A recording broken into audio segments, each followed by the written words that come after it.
What's up, Internet? Kevin here with TechFest Lunch and Dinner, bringing you a quick recap of the events today at Microsoft's press conference at E3. Now, I have to say, I was kind of underwhelmed overall by it.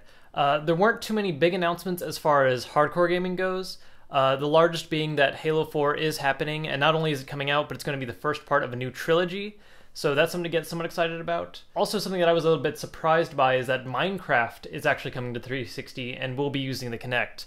We didn't actually see any gameplay of that, but I'm really curious to see what they're going to do with it. While there was some new gameplay being shown of a couple of popular games people are looking forward to, Gears of War 3, Modern Warfare 3, the new Tomb Raider was showed off a bit, the real focus of their press conference really was the Kinect, the Kinect, the Kinect. They announced a couple new games for the Kinect, as well as showing off some gameplay of ones we've already been expecting.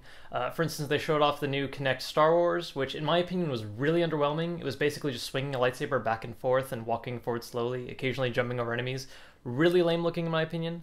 They showed off some new ones, such as there's a Disneyland game where you explore Disneyland, with some special minigames based on rides. A Sesame Street storybook game for kids. In terms of ones actually geared towards gamers, there's a new Fable game coming out that uses the Kinect. It looks like sort of a first-person rail shooter with magic attacks. Looks pretty linear. I don't really know much about it other than the one gameplay demo that's shown though, so might want to give a little more time to figure out actual final opinions on that. Alongside this, they were showing a lot more of games that don't require the Kinect, but things you can do with it. For instance, BioWare showed off how in Mass Effect 3 on the 360 you can use the Kinect to voice commands. For instance, in combat you can say, you know, this character move up here, this character use this ability on this enemy. It still relies a bit on normal controls to be able to point and target things, but it does give an interesting level of team coordination and faster commands rather than having to go through quick menus. Another one they showed off was the new Ghost Recon, Future Warrior, which showed off not only a really in-depth customization option for weapons, they also showed off that they are going to have full gameplay using the Kinect for a first-person shooter. However, while interesting, it didn't look that smooth to me. It looked a lot like the guy giving the demo was kind of struggling to get any kind of good, precise aim.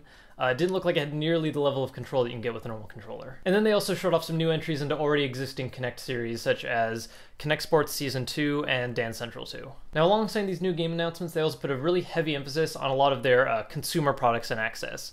They announced a couple new partnerships that can be used with the Xbox, including YouTube. They're working with some television providers to allow for live TV to be streamed on an Xbox.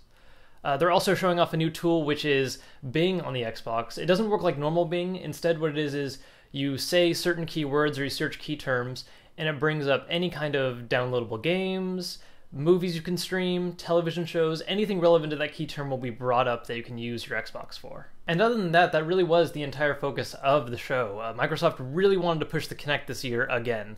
This time it's not just about the fact that, you know, oh, the Kinect is this new big thing.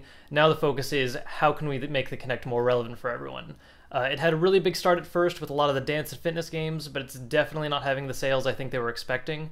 So they're really trying to push making accessible not just to more family games, but also making more hardcore gamer-based games like Ghost Recon and Fable and the like, more available for people to actually try out on it. Honestly, I'm not sure if it's really going to work out for them.